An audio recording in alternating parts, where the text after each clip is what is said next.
to the next level? Or if you're single, how do you take your next relationship to the next level? Well, if you have followed some of the videos, we've talked about standards, behavior, and using good judgment. Now, let's say you have utilized those properly and you are in a good relationship, or you will be someday soon. If you're one who has ever heard yourself say these words, I love hard. I've had women to tell me, Jay, I love hard. And maybe that's the problem. Well, it's really not about how hard you love. It's about how hard is it for you to forgive completely. When we talked about the 3 levels of forgiveness that were described by Dr. Stephen Marmer, psychologist from UCLA, who said the highest level of forgiveness is exoneration, and this is where you wipe the slate clean. And if you're able to do that, your relationship will come back stronger than before the disruption. Now, maybe you used one of the other levels of forgiveness, forbearance, where that's the 2nd level, where you are able to forgive, but there are some conditions and there may be still some trust issues going forward. Or you use the lowest form of forgiveness, which is release. And this one has very little, if anything at all, to do with the other person. It's just a way of you letting go so that you can move on. It's not about how hard you love. It's more about how hard is it for you to apologize. And I don't mean a half-hearted apology that most people give. Do you know what a real apology sounds like, or a half-hearted apology sounds like? Here's an example of a half-hearted apology. I didn't intend to hurt you or to offend you, but if I did, I apologize. Now, to some of you, that might sound pretty good, but that's not taking full responsibility, and it's not making a complete acknowledgement of what your actions or words might have created. A real apology sounds something more like this.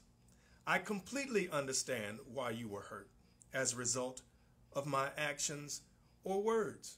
I agree they were hurtful regardless of my intentions, and I will not allow it to ever happen again.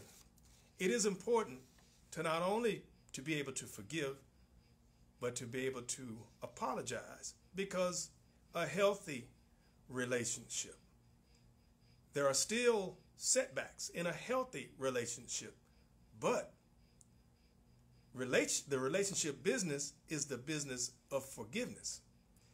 When you're single, you learn to move on to the next relationship. But when you're in a loving, nurturing marriage of fulfillment, that is the business of forgiveness. Now, the highest level of forgiveness, exoneration, where the slate gets wiped clean. You don't carry bitterness, because true love cannot be seen within a heart that's filled with bitterness. So if your relationship is stagnated, maybe you should stop down and see, did you guys wipe the slate clean? Now, this third one I want to share with you is probably the most difficult of them all. And it's where people have the ability to take some responsibility when your mate drops the ball. In other words, let me give you an example. A long time ago, Super Bowl 13, I like to make it lightweight because sometimes these subjects can get pretty heavy. It was in the Super Bowl. The Dallas Cowboys were playing the Pittsburgh Steelers. And Hall of Fame tight end Jackie Smith was wide open in the end zone. Roger Staubach was scrambling back to pass. Avoiding would-be tacklers, he throws the pass, hits Jackie Smith in his hands between the numbers. It was in the third quarter, and Jackie Smith dropped the pass in the end zone.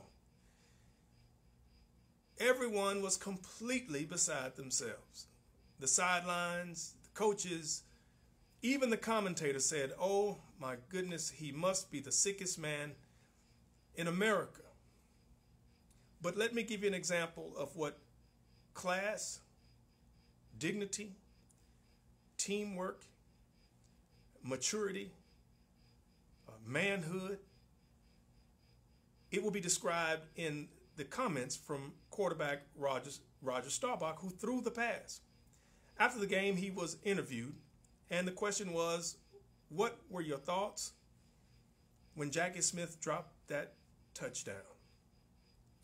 Without hesitation, Roger looked into the camera and said, "I believe that it could have been a better thrown pass." At age 12, I thought to myself, that's what it's about. That would have been the perfect opportunity to throw his teammate under the bus and blame his friend and or co-worker or teammate for the loss or for the struggle in that game. But he took responsibility, his responsibility. How willing are you to take some responsibility when there's a miscommunication? How willing are you that if something does not get done or does not get expressed properly, do you ever ask yourself, is there something else I could have done differently or better? It is important that you take or try to take some responsibility even when the mistake doesn't look like it was yours. These things make all the difference in the world. So it's not a matter of how hard you love, but how hard is it for you to take some responsibility for things that set your relationship back. It's not about how hard you love, but how hard is it for you to forgive completely. It's not at all about how hard you love, but how hard is it for you to issue a sincere apology. I hear people talking about how long they've been in their relationships, but it's not a matter of how long you've been together. It's really a matter of how long you have practiced and displayed togetherness. The statements from Roger Staubach about his teammate, Jackie Smith, he reinforced that, hey, we're together in this. Pass or fail, win or lose. When we're doing well, we're together celebrating. And if we come up a little short, we are together in defeat.